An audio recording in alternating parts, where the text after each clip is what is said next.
Hi, I'm Michelle Lee, and I'm going to model how to do the CGI Math Share Out with your students after they've completed the math problem.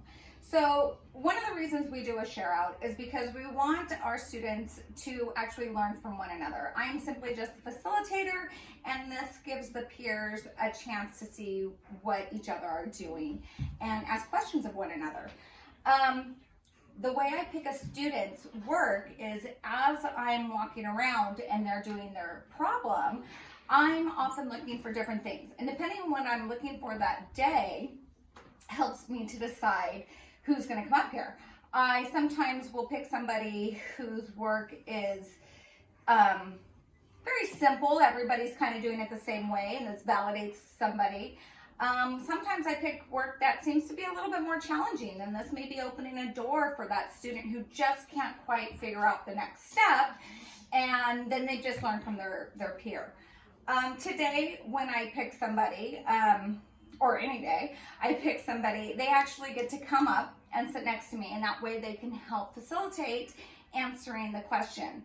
Sometimes I even have 2 or 3 students that come up with their work because they've done the problem the same way, but their thinking or process has been a little bit different, and they're able to share those different ways with the peers, and then the peers actually relate to it. And not only do they relate, but sometimes it gives them a new way of thinking. And that's what CGI is really all about, is cognitively identifying different ways of thinking. And this is actually more student guided than teachers. Teachers really are taking that step back. We're not telling them how to do the problem. We are showing them simple, different ways from their peers are doing it. So I'd have my students sit in with me, and I first asked my student, did you use any manipulatives? And some of the manipulatives the students may use may be linker cubes, maybe the 10 sticks or the ones. And once they've used that, they would transfer that information onto the paper that they have. So the question we have today says, your teacher buys 64 new pencils for her class. She sharpens 45 of them. How many pencils still needed to be sharpened? I'd simply ask her or him what they did first. They often would say, well, I took the 10 sticks. This individual happened to take the 10 sticks and transferred it and said they had 6 tens. So they said they had 1, 2, 3, 4, 5, 6, and 4 ones. 1, 2, 3, 4. I may ask the student, well, you have 6, how did you know that?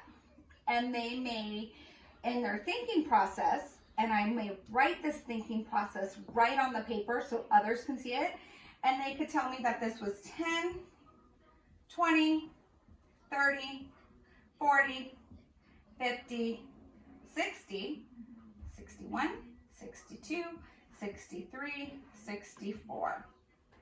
So we've got the first part of the problem. And then they would tell us, well, we have to take away 45. Often students start with the 10s, or they might go for the 5s, depending on their thinking process.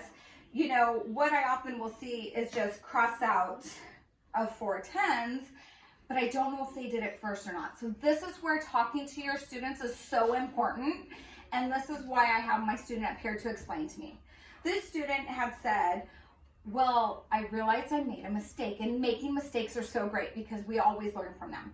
So she said, well, I went to take 5 ones away, and as I did that, 1, 2, 3, 4, I thought I was done. And then I took the 6 10s, but then I realized I wasn't done because I only took 4 ones away. So she said she went back, and she realized she had to ungroup a 10 to be able to get those ones out of there.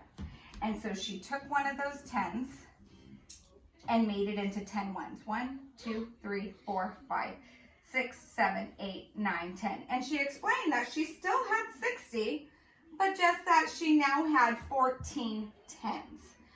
So she went back. She said that she counted 1, 2, 3, 4, 5 ones were now taken away. So then she said, she was able to take away 4 tens.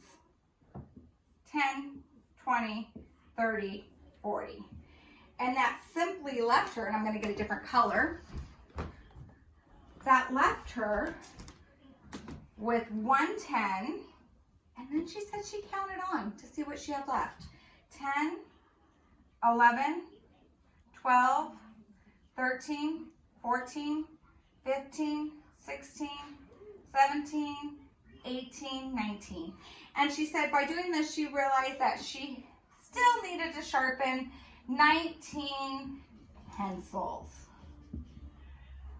So from this, what we got was understanding her thinking process. My students would then ask any clarifying questions they might have from this. I'd also validate anybody who may have thought the same way as her. I'd talk to my students about how they may have solved this a little bit differently. So after we completed this problem, I would ask my students to pair share with a partner with them for 2 minutes to discuss how they solved it. So hopefully they'll be giving their friend an idea that may be a little bit different, maybe more developmental and give them a reason to excel, or could be a little bit that a student already did it that way and they can validate each other. And so this is a simple 5-10 minute activity right after the problem is finished, and you share it out with your students. Thanks for listening. Have a great day.